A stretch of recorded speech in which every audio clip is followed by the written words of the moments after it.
這就是我們今天的主角，来自耐克的 Hyperside。相信大家对这一双鞋应该都已经不陌生了，跟 Hyperdunk 2017共敌，但是它却不是一双篮球鞋，而是一双排球鞋。而就是这样的一双排球鞋，却凭借它出色的穿着体验，备受篮球爱好者的喜爱。有一说一外觀是真的不好看，甚至可以說有點醜，俯瞰下去特別像一雙乒乓球鞋。反正我是真的不喜歡這一雙鞋的外觀，但是後台有兄弟說想看這一雙鞋的測評，那我就買回來給大家做一期視頻。重量表現還算不錯，單只42.5碼的重量，差不多在385克左右。上腳之後的實際體感重量中規中矩，雖然算不上特別輕質，但是完全不會成為我們在球場上的負擔。而它的中下部分就跟 Hyperdunk 2017基本上完全一樣了，同樣的全掌內嵌 React， 用外部的一圈 Phylon 進行包圍，同樣的仿生外底紋路。不同的是，它的大部分配色都用了牛津橡胶作為外底材質。那基礎配置差不多就是這樣。如果你對這一雙鞋還挺感興趣，那接下來就跟着當子的節奏，一起來深度了解一下這一雙 Hyperside， 看一看這一雙鞋究竟能不能稱得上是神鞋。老樣子，我們還先從腳型適配開始說起。Hyperside 的鞋楦可以算是這一雙鞋身上的一大優點，因為它的鞋楦跟以前老的耐克鞋楦比較相似，是一個略微偏窄的鞋楦，更像是大家口中說的美版鞋楦，比現在大家接觸比較多的亞洲版鞋楦会窄很多，對於瘦腳會更加友好。我是正常偏窄的腳型，在剛上腳的時候，甚至會有那麼一點點夾腳的感覺。不過只要磨合個差不多20來分鐘，它的鞋面跟我的雙腳就基本上完美貼合了，沒有任何的不適感，包裹鎖定也都非常出色。但是如果你是寬腳，那可能這一雙 Hyperside 就不會那麼適合你了，建議還是試穿之後再考慮是否購買。只要你不是寬腳，我都建議按照自己正常的耐克尺碼選擇就行，因為它的鞋面材質整體偏軟，在側面也沒有做任何的硬質材料加固，所以通過磨合基本上都可以讓它的鞋面貼合雙腳。而且只要選擇了正確的尺碼，它就能給到我們非常出色的包裹鎖定。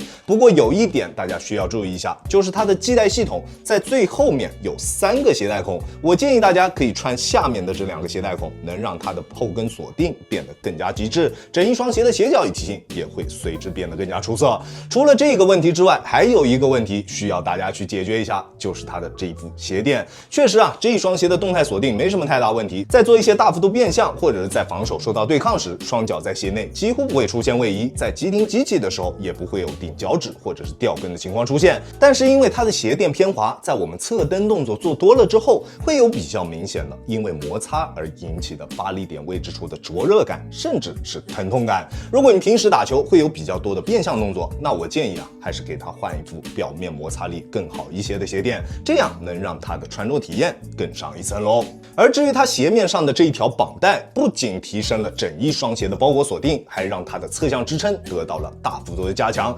Hyperside 的鞋面雖然有着不錯的厚度，延展性也不算特別大，但是硬度明顯偏弱。如果沒有這一個魔術貼在做側向急停動作的時候，它的鞋面強度肯定會不夠用。但是這一條魔術貼就非常巧妙的加在了球鞋外側的主要受力點位置處，而且貫穿了整一個腳背，延伸到了腳踝內側，就像是給我們的雙腳打了一條針對防止崴腳的八字。側向支撐和保護性都因為這一條綁帶得到了提升，而這也是這一雙鞋身上相比 HD 2017比較明顯的一個優勢。雖然我沒有穿過 Flyknit 版本的 HD 2017，但是前2年復刻的那個版本我穿過，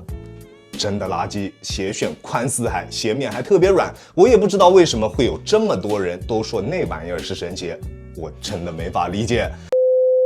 除此之外 ，Hyperside 相比前2年復刻的 HD 2017普通版，還有一個特別明顯的區別，也可以算是優勢就是它的中底。雖然在外觀上它們兩者看上去區別不大，但是前2年復刻的 HD 2017，它的中底真的超級硬，一點點腳感都沒有。但是這一雙 Hyperside 的中底明顯更軟，腳感更好，緩震也會更加出色。我190斤的體重，緩震也完全夠用，在單純使用腳後跟着地的時候，震腳的感覺也並不明顯。並且在反應性方面的表現也依舊出色。中底的调教整體偏韌，在发力蹬地的时候，腳底下的響應特別迅捷，不管是突破還是防守，腳底下的響應速度都特別快。而且它的中底剛性調教的特別到位，強度很高，中底剛性完全沒問題，不管做什麼動作，斜身的姿態都能很好的保持住，不會出現誇張的形變。而在這樣的一個基礎上，它的前掌彎折也非常的順暢，配合上它這個仿生紋路的弧形外底，在做變向或者是切入動作的時候，中底能夠一直很好的貼合住我們的雙腳，中底能給到我們的鞋腳一體性也特別棒。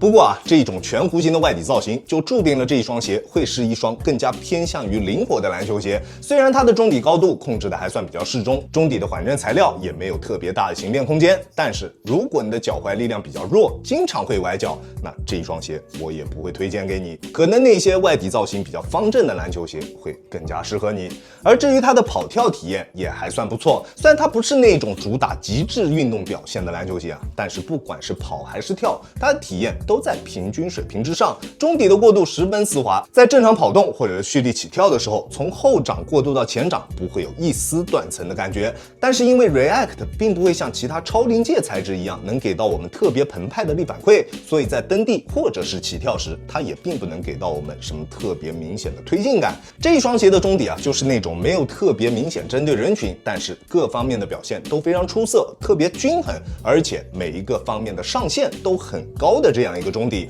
而且React 的這一項中底科技，它的魅力所在就在於隨着你穿着時間的上升，它會越來越貼合你的腳型。雖然腳感和緩震確實會有所下降，但是那種鞋腳合一的感覺一定會比那損失掉的一點點腳感和緩震來得更加珍貴。而至於它的外底抓地，可以算是除了液態橡膠大地之外絕對頂級的存在了。在乾淨的場地上，止滑效果非常頂，在制動的時候制動距離特別短，而且這種同心圓的外底紋路不管是往哪個方向移動，它的止滑效果都非常棒，非常全面，吸灰效果也還不錯。在有灰塵的场地上，只需要我們時不时用手去擦拭一下鞋底，就能保證脚底下有夠用的抓地力。而且因为 HyperSide 用了全掌的牛筋底，它相比普通橡胶会有更好的抗潮能力，在潮濕的地面上，它也能给到我们更好的止滑效果。南方的兄弟們，回南天選擇它一定不會錯。不過耐磨的話，相對來說就比較普通了，外底紋路又細又軟，打外場肯定不夠用。我還是建議大家盡量只在室內的木地板上面使用。Nike React HyperSide 亞當球鞋主觀評級 A+，這一雙鞋確實非常好穿，但是在我這裡想要稱之為神鞋，它好像還是差點意思。它在各方面的表現都很棒，可以適配所有打法，可以適配所有位置，但是就是欠缺了那麼一點點風格傾向。這一類均衡且每個方面表現都非常出色的籃球鞋，不管是誰去選擇都不會出錯，而且不管是誰去穿它都會覺得特別好穿。但是只有那種在某個方面做到了極致的籃球鞋，才會被需要那個點的人稱之為神鞋。1000個人就會有1000雙不同的神鞋，不用聽別人說它到底有多神，只有你自己知道你想要的神鞋究竟是什麼。OK， 這就是本期視頻的全部內容了。再次感謝大家觀看本期的洋洋球鞋，那我們下期視頻再見，大家有空來做 ，Peace。